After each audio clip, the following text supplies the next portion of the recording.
absolute treat to be here. I must tell you, we've been in town only less than 24 hours, but I've been absolutely blown away, I think, both by all the change down on the square, the change on campus, and I think symbolically, for me at least, the change that hits me, of course, is that this event is being held here at the law school.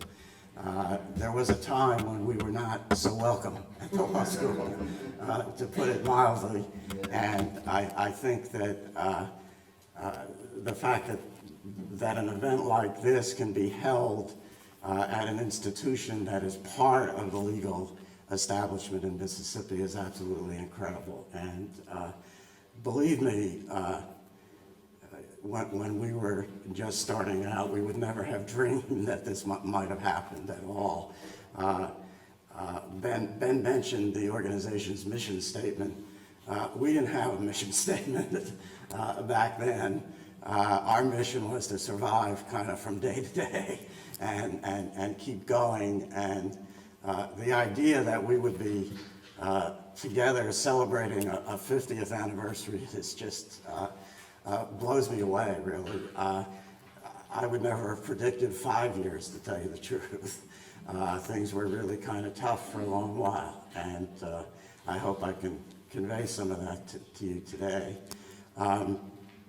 I arrived here in 1966, fresh out of law school with 4 of my colleagues from the Yale Law School. We'd been hired by Dean Joshua Morris to come on the faculty of the law school. And John Robin Bradley was here waiting for us when we got here. He had just started as well on the faculty, and others who I'm going to mention as I go along. But one of the things we found when we got here was that there was the law school was the grantee, had received a grant from the Office of Economic Opportunity, OEO, which was the federal agency that ran the poverty program, Lyndon Johnson's poverty program. And even though the OEO legislation never mentioned legal services, people within the OEO structure and administration had started an experimental legal service program in a number of places around the country. And Dean Morris had talked them into giving a grant to the university to house a program which, when I got here at least, was called Lafayette County Legal Services.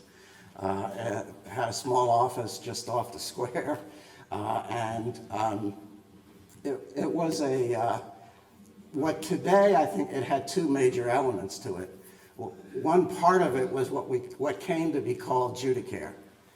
The idea was that the program would refer clients to local attorneys, private bar attorneys, who would be paid by the program to represent these clients. And in that sense, it reflected what came to be called Judicare, although nobody used the term at the time. The other major element was what has come to be called clinical legal education. And the idea was to use students from the law school to work with these private attorneys to get experience themselves and to provide representation to the clients of the program. In this sense, I think Dean Morris and the faculty were well ahead of their time. Clinical programs, as you all know, are today part and parcel of virtually every law school curriculum in the country. They're critical. It's gone well beyond anything we ever thought about. But they were starting in 1966 already to begin to think about and put together how a clinical experience for law students might impact their own legal educations. And in that sense, that was the second element of what the program was. Lafayette County Legal Services had a bare bones staff. There was a director who was a member of the faculty here at the law school, spent most of his time here, and 2 social workers in the office in downtown. I've been trying to think. I think it must have also had a receptionist, but I don't remember if that was the case. Somebody in the back is nodding, so that must be the case. And the 2 social workers would try to assist people if they could in their non-legal needs. But that was it. That was what the program was when we arrived. And it really wasn't in the first summer. The money came, I think, sometime in the spring of 1966. By the summer of 1966, not very much had been spent.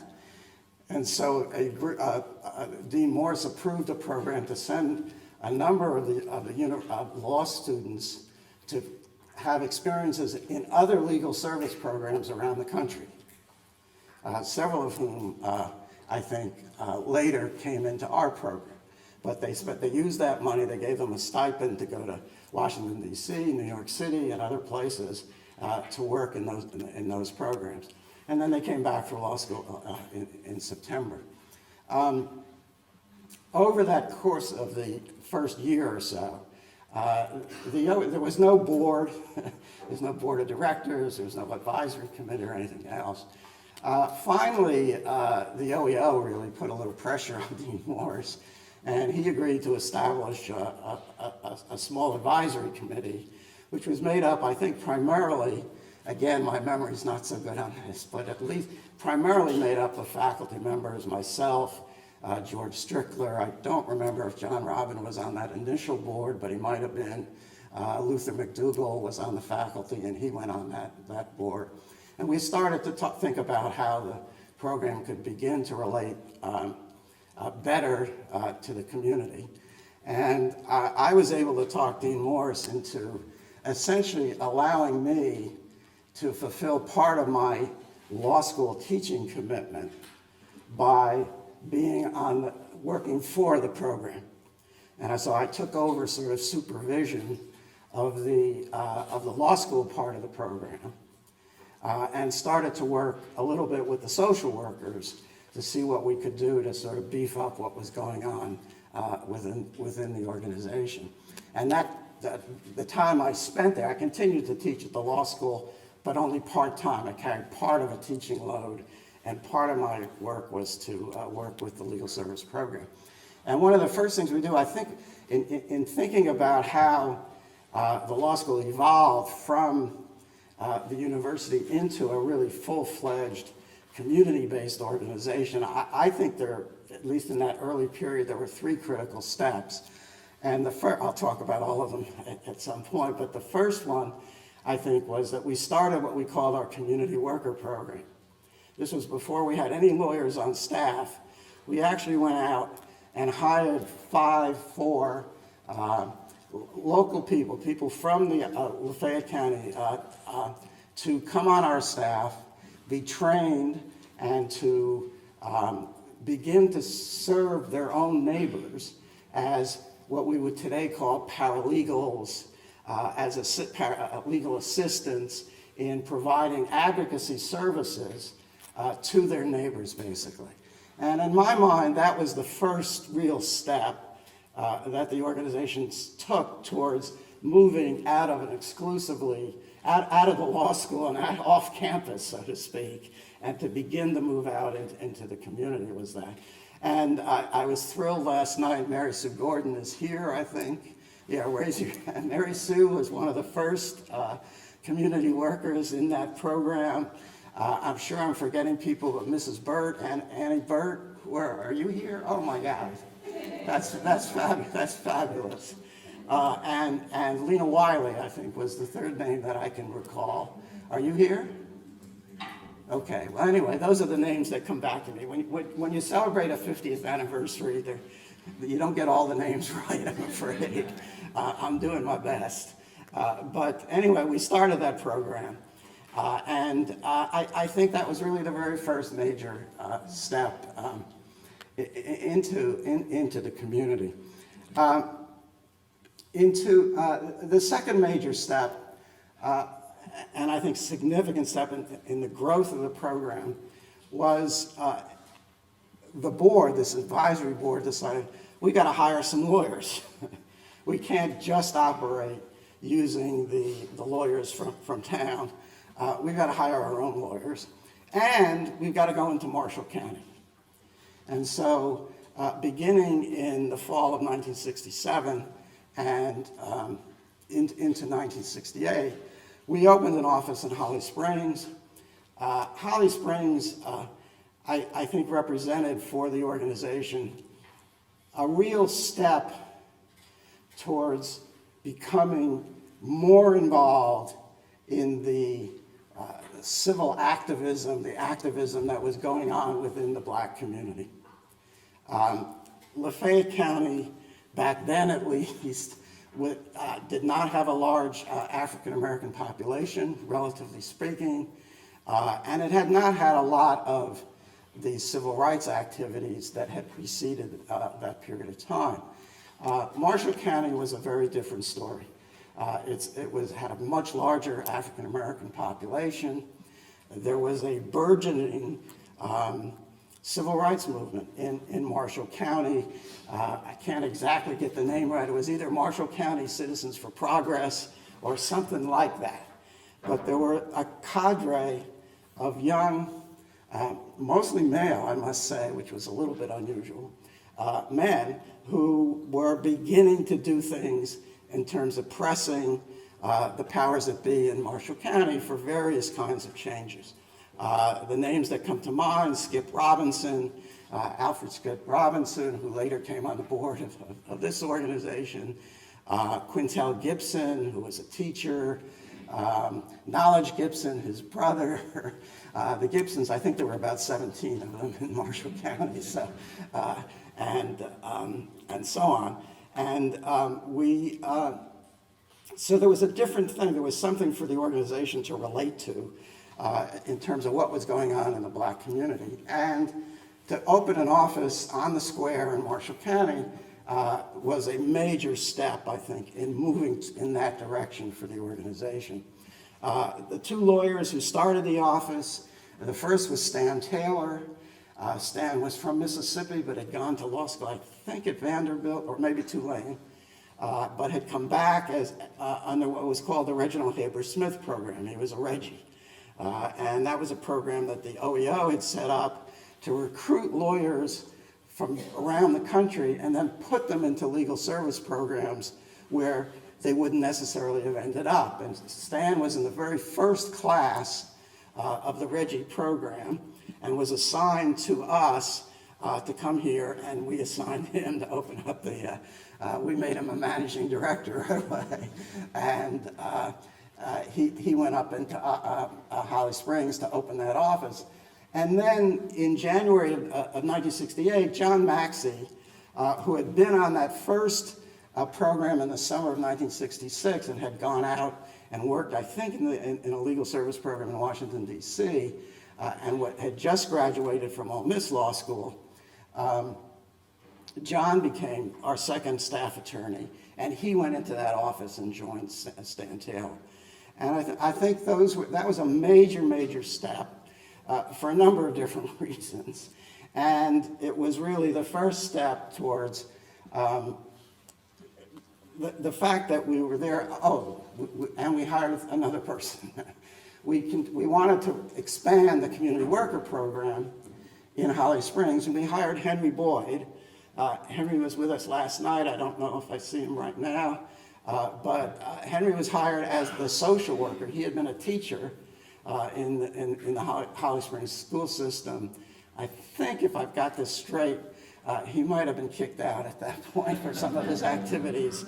And we were glad to grab him up and to put him to work in Holly Springs.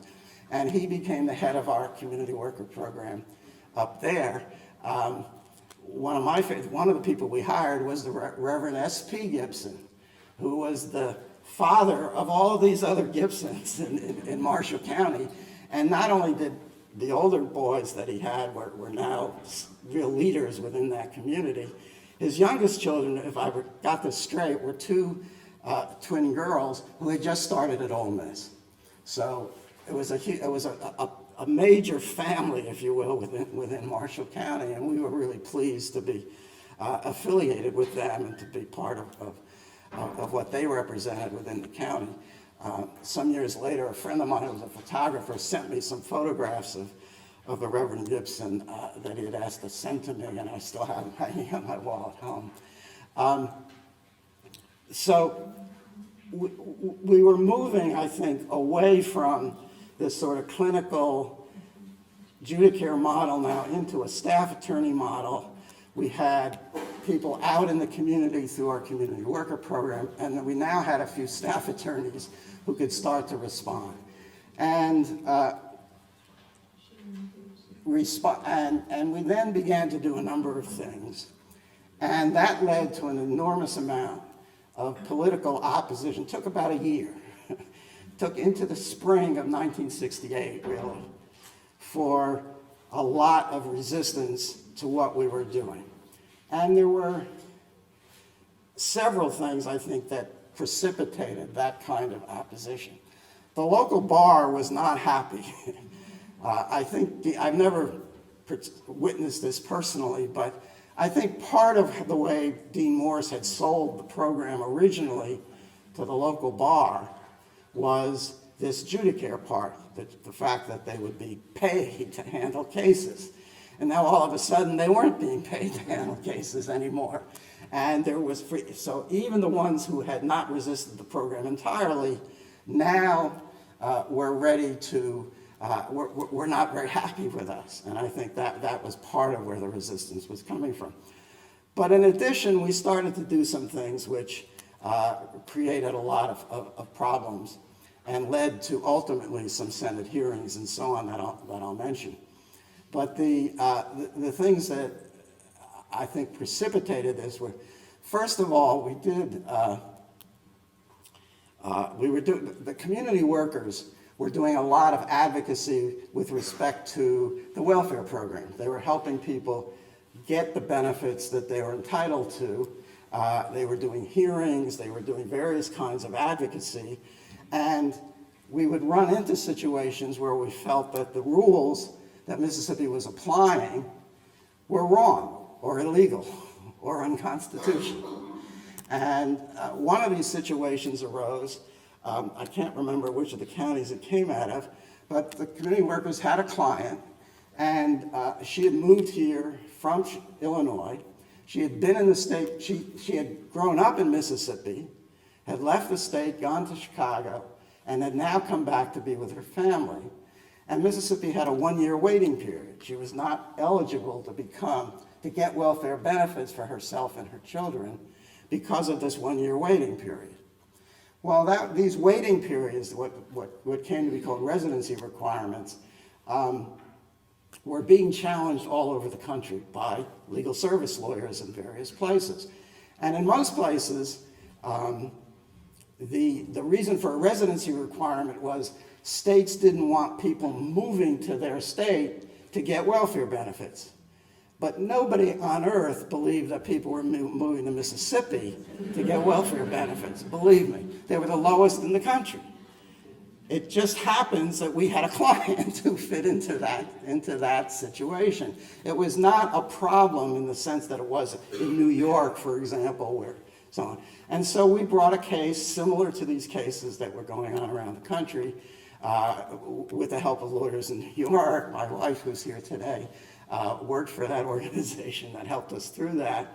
And we succeeded. I don't even remember if we got a court order. I think the state just gave in, and we got that changed. But the fact that we, part of the university, remember, part of the law school, had sued a state agency did cause a lot of stir, even though the case itself was really not that big a deal.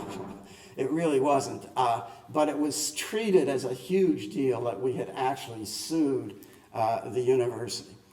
Sued the state. The second case, what it was much more important.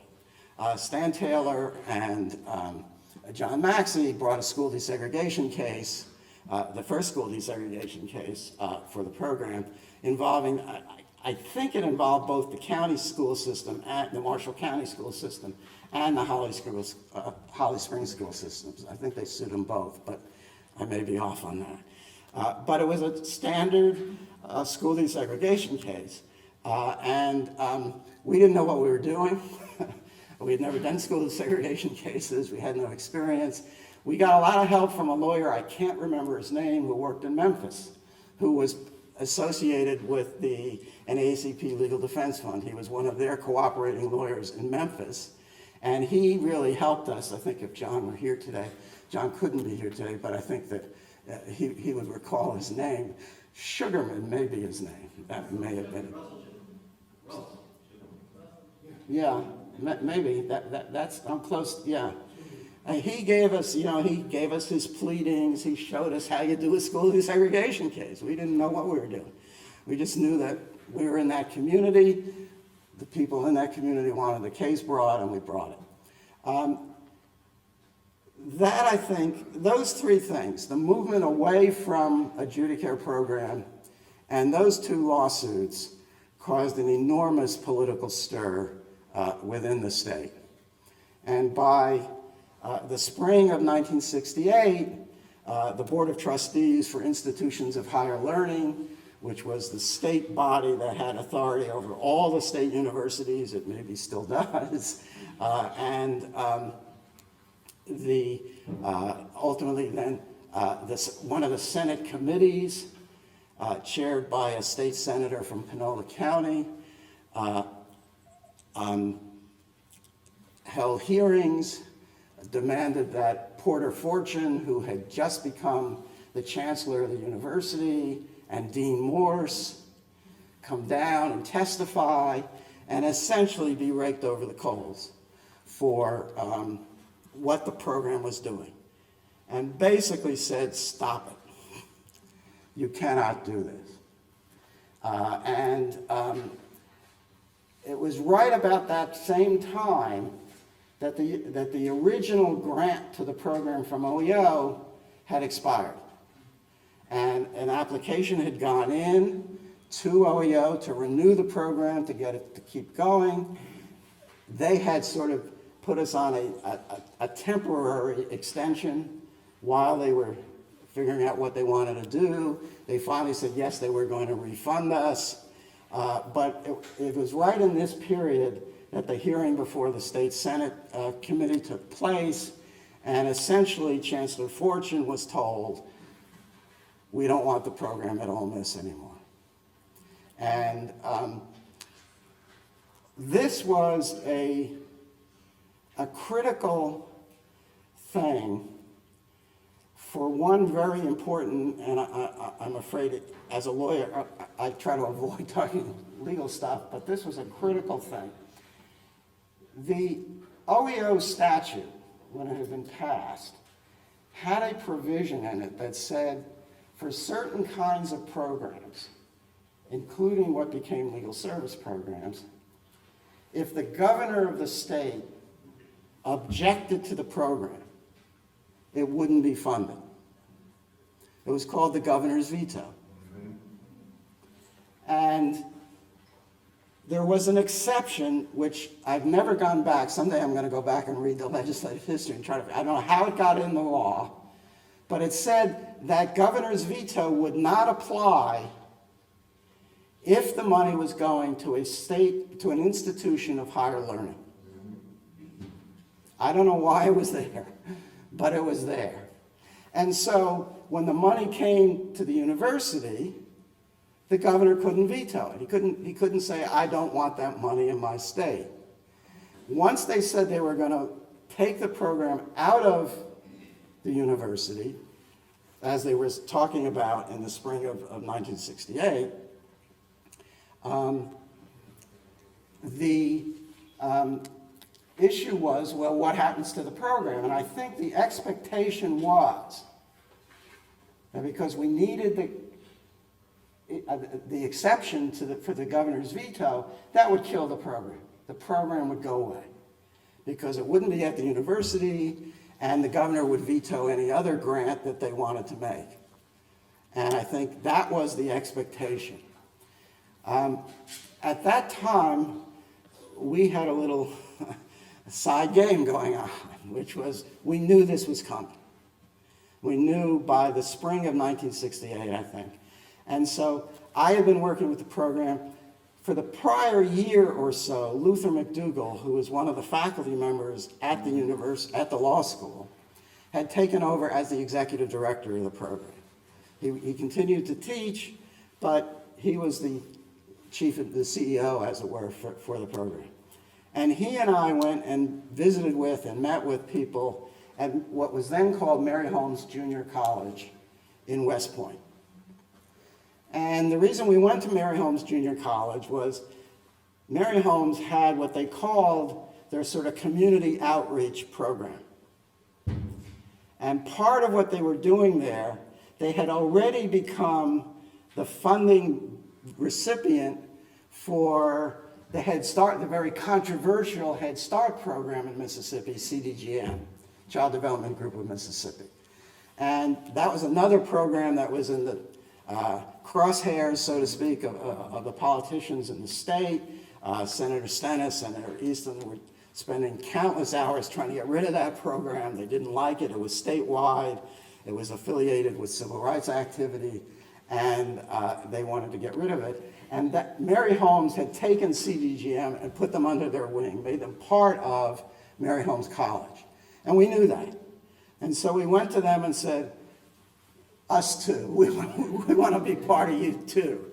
And we explained the situation.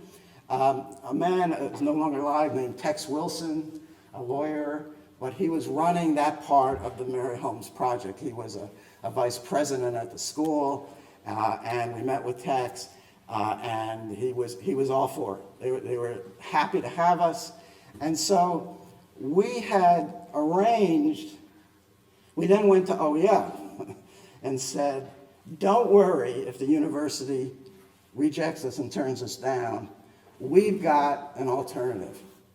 And I think this really was the third major step in moving us into the community and away from the law school.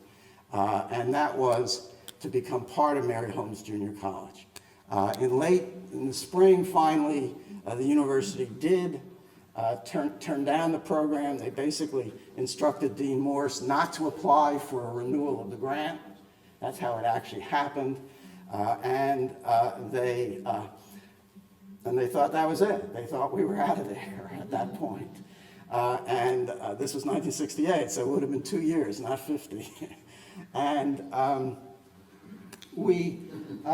But we had, as I said, we had covered ourselves. Mary Holmes was happy to have us. When it became known that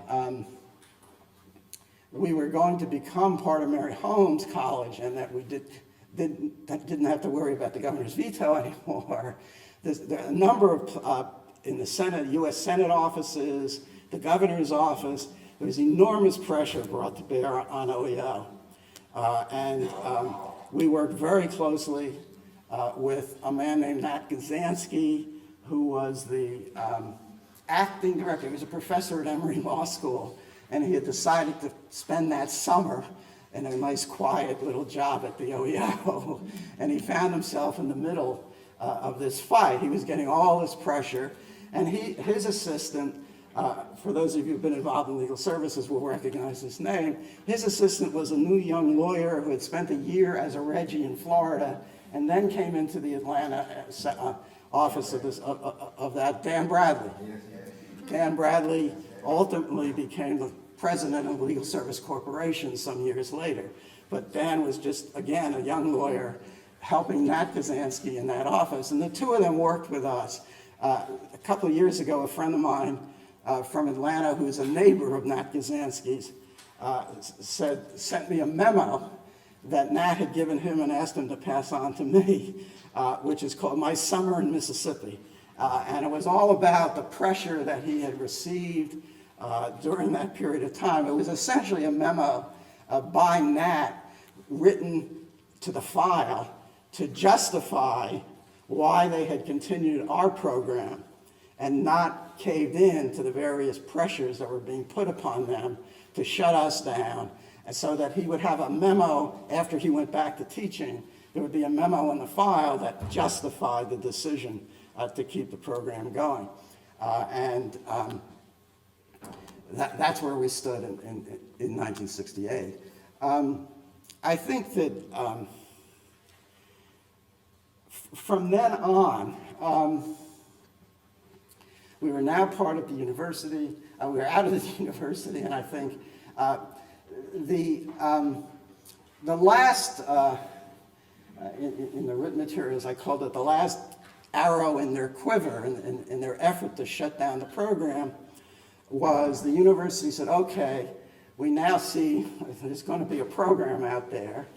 There were two of us, myself and an old friend of mine, George Strickler, had also come to teach at the law school, and he was spending part of his teaching load was also at the legal service program. So both of us basically took the position with the university that we wanted to continue to teach even though the program was no longer part of the law school. We would teach part-time, and then we would have our other work outside of the law school, which would be working with legal services.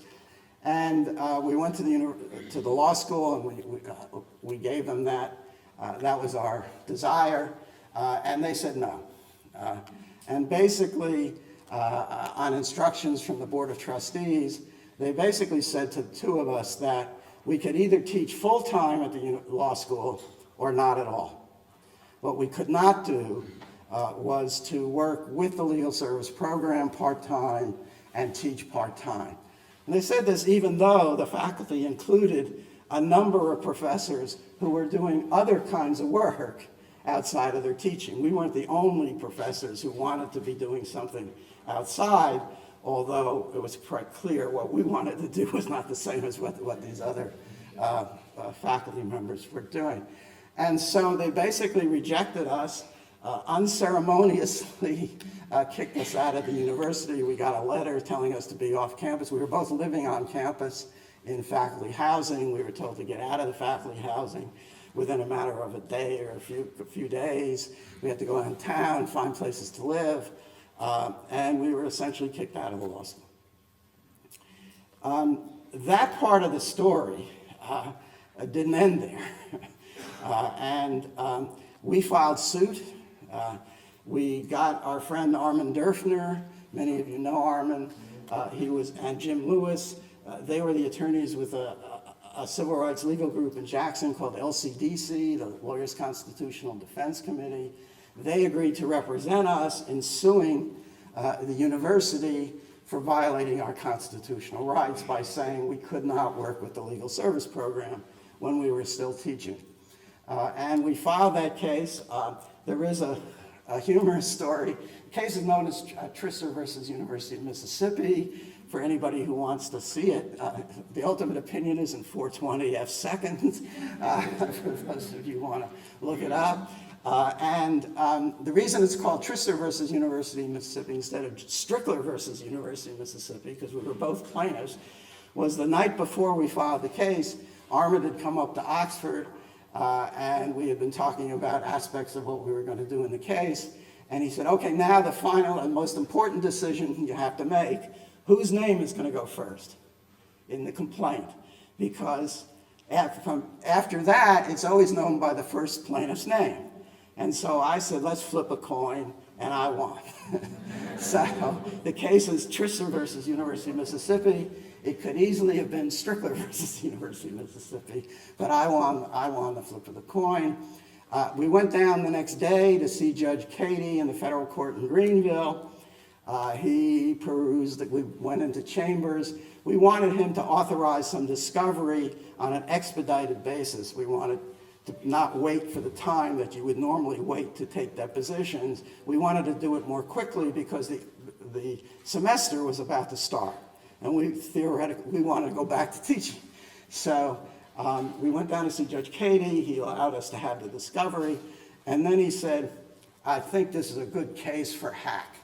Now, Hack, it turns out to be, was Judge Orma Smith, who had just become the second federal judge in the Northern District of Mississippi. And Hack, it turns out to be what all of his friends called him.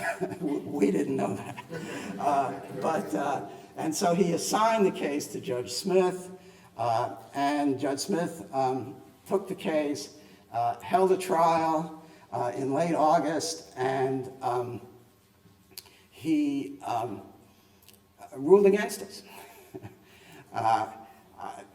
People ask me about that trial from time to time, and I don't remember very much of it because I wasn't in the courtroom very much. I was studying for the Mississippi bar because at that time, the only people who took the Mississippi bar were lawyers from out of state who had not been here.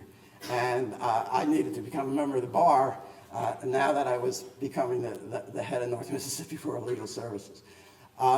The reason I became the executive director was that Luther McDougall, who had been the executive director, decided to go back and teach full-time at the law school. But he did stay on our board, and he worked with John Robin, who also came on our board and stayed with the program for many, many years thereafter, supporting us.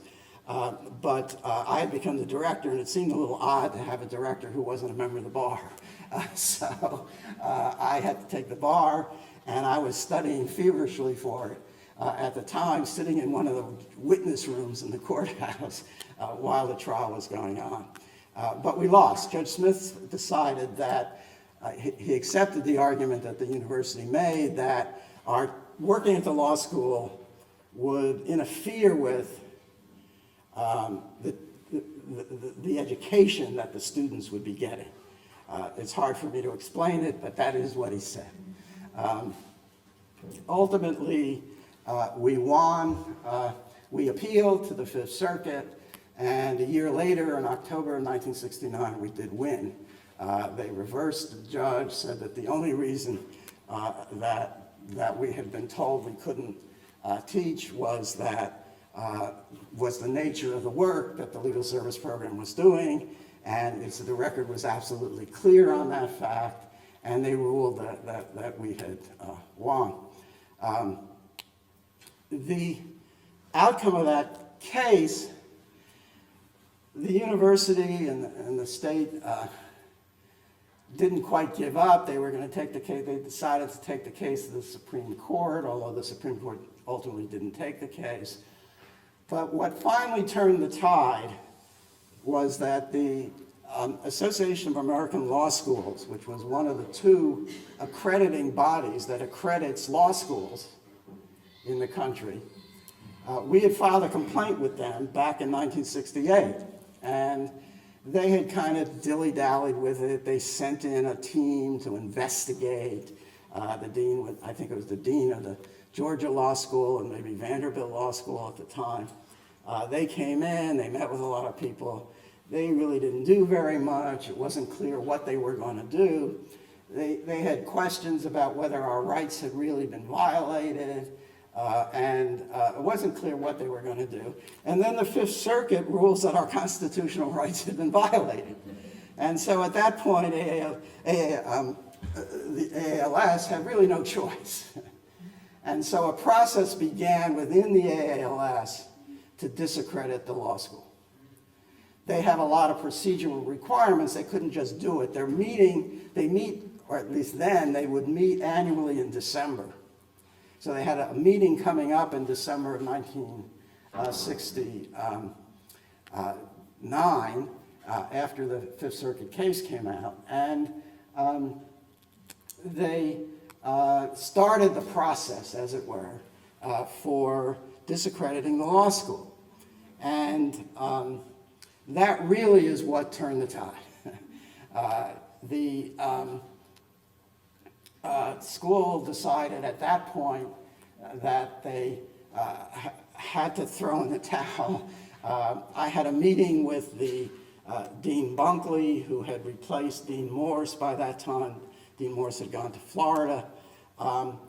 And they tried to make me a cash offer if I would just settle the case. I said, we'd never asked for any kind of damages in the case. We didn't bring the case. I wanted to teach, just let me teach, and that would be that. And they finally relented, and in order to satisfy the AALS, really.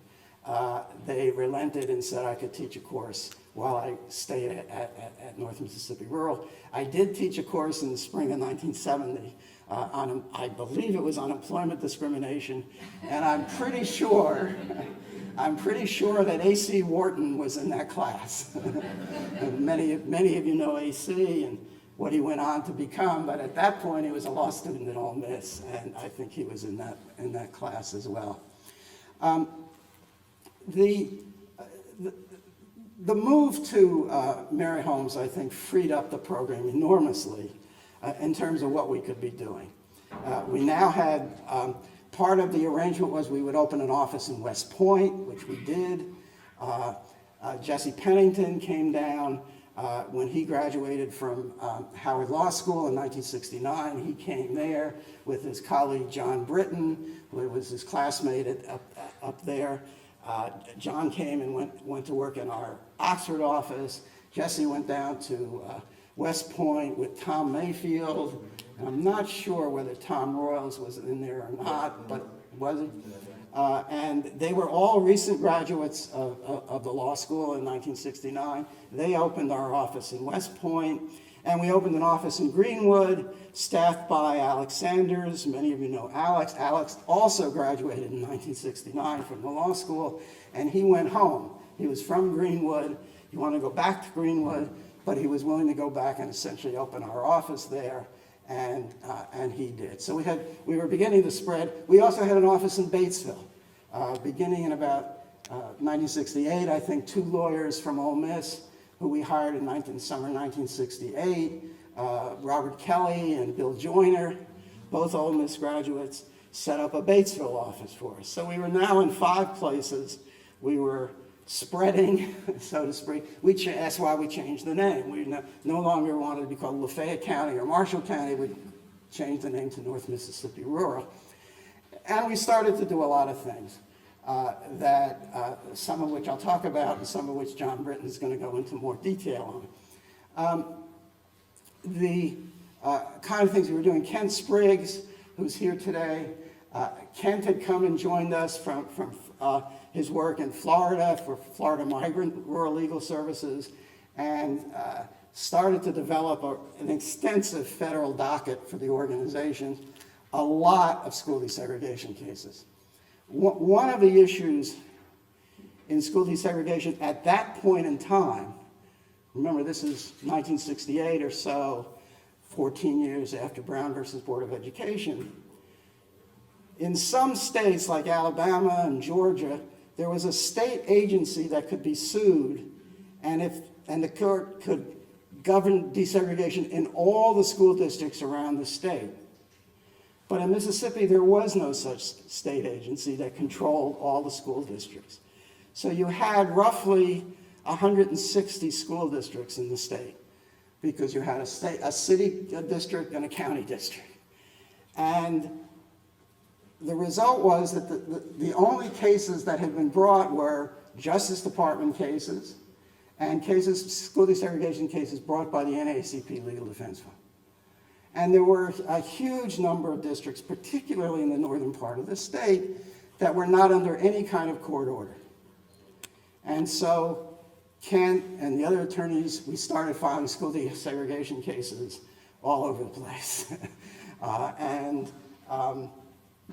We ultimately, I think, Kent says that we probably had the 3rd largest number of school desegregation cases in the country after the Justice Department and the LDF, and I'm sure that's right, because there really wasn't anybody else to do it. And we were there, and the people in the communities were coming to us and saying, we want a school desegregation case. Oxford was a good example. Mildred Quarles, who may be here today? No? Oh, she's deceased. I didn't know. I'm sorry. Mildred Quarles had been very close to the program, a community leader in Lafayette County. Quarles versus the Oxford School District was filed with about 100 co-plaintiffs, if I remember correctly. We were very conscious, and Kent was very conscious, I think, that we didn't want it to be said that we were the ones who were filing this case, that these cases were coming from the community. And so one of the things we would say to people is, you want a case? Find us 100 plaintiffs. We want 100 plaintiffs. And the reason was that we didn't need it legally, but what we wanted to show was that the community was behind the case. And we would have, and I remember very distinctly in our Oxford office, people coming in to sign the list, to sign up for the Oxford school desegregation case, because we had said, we're not going to do it unless we see 100 plaintiffs. And that was one of the things. So we did a lot of school desegregation cases in that period of time. We started to bring Title VII's, employment discrimination cases. Title VII was part of the 1964 Civil Rights Act, didn't take effect until a year later in the summer of 1965. And so by 1968, complaints had been filed and cases were starting to be brought, and we started to file employment discrimination cases. One of the plaintiffs I remember very, very well and feel very fondly towards was a woman named Jewel Madlock. Jewel was from, if I remember correctly, Panola County, I think from Sardis. Is that right? And after the Civil Rights Act passed, Jewel got a bunch of her friends, and they piled into her old car, and they went from plant to plant, factory to factory in northern Mississippi, none of which had ever hired an African American for any job. It wasn't a question of, well, you can have these jobs, these are white jobs. There were no black jobs in these factories. They were all fairly small factories. Most of them were independent. They weren't part of some larger company around the country. And Jewel went from place to place, asked for a job, asked for an application to apply when they were turned away, filed complaints with the EEOC, and ultimately, if you go into and do some research, you'll find there's about 4 or 5 Madlock versus cases. I brought one, Bob Fitzpatrick, who worked with the Lawyers Committee in Jackson, brought a Madlock case, and so on. And so we were starting to do Title VII cases as a second area. And then a third area that we continued to do a lot of work in was public benefits, welfare and other kinds of cases, working with the community workers. And one of the cases that I've always been very proud of was a case that we brought in 1969 when, and this is very timely given what's going on with Obamacare. In 1965, the Medicaid program was adopted nationally as part of the war on poverty. But the states did not have to come into it. It was optional. And so, as you can imagine, Mississippi didn't go into the Medicaid program. But by 1969, I think, it became mandatory. States had to go into the Medicaid program. And so Mississippi went in, but they did it with as few benefits and as few beneficiaries as they could. And one of the things they did was to say, okay, we have to cover, there was then what was called the AFDC program, which was the Basic Family Welfare Program. And it was for children in families.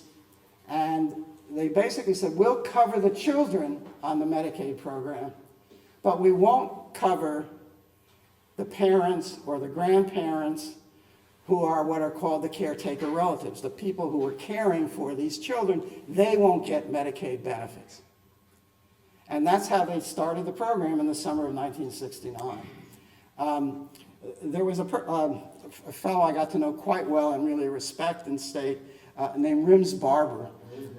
Rims Barber had come to Mississippi as part of the Delta Ministry, which if you really want to go back and read civil rights history, that's a very interesting group to read about. But he was part of the Delta Ministry, and he stayed after they kind of moved out of the state. And he was just one of the biggest advocates in the state on issues relating to poverty. And he started calling me and said, we got to sue them, we got to sue them. We can't let them do this. And so we brought a case called Triplett versus Cobb. I think it was filed in 1969. It was a federal class action. We ultimately, it was before Judge Smith, who had my case, George's case, and ruled against us. In 1971, I was by then out of the state, but I came back to argue that case, I think in Starkville. And Judge Smith greeted me very nicely and fondly and came over to shake my hand before I argued the case and said, yeah, you were my first case. And I said, yep, and your first reversal. And he laughed and so on. But he ultimately ruled our way. And I later read in one of the books that has covered some of this period that the state said 27,000 people had gotten Medicaid benefits as a result of that case. So it gives you an example, I think, of what the what can be accomplished through these kinds of cases, and what is missing, if you will, from what organizations like North Mississippi Rural can now do because of the restrictions that have been put on them by Congress. That was a great example of huge, I've tried to calculate it, but it's got to be a couple $1 million a year minimum in free health care benefits for people in the state, and so on.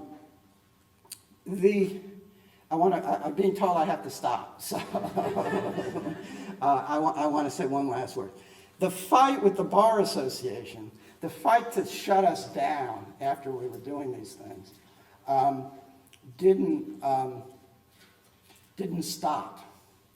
Even though we were out from under the university, the legislature really couldn't touch us. The Bar Association became the State Bar Association became the vehicle for challenging the organization's existence. I remember very clearly in early 1970, the State Bar filed a very large, I can't remember how many page report with the OEO with various kinds of complaints about what we had been doing, and it turns out they had hired a detective to follow us around and to keep track of what we were doing and to make sure that they had the evidence, so to speak, to shut us down. And they submitted that to the OEO. We were very, very fortunate that the people at OEO, at that point, somebody named Terry Lenzner and his assistant, Frank Jones. Frank had originally been from Mississippi. So Terry got Frank. Frank put together a little team. They came down here. They interviewed everybody they could. And of course, they said it was all nonsense. We weren't violating these rules. We weren't doing any of the things that they said we had been doing, and that disappeared. But that was the atmosphere in which the organization was running as of that point in time. There are a number of things that were also happening during this period, and John Britton is going to talk about it.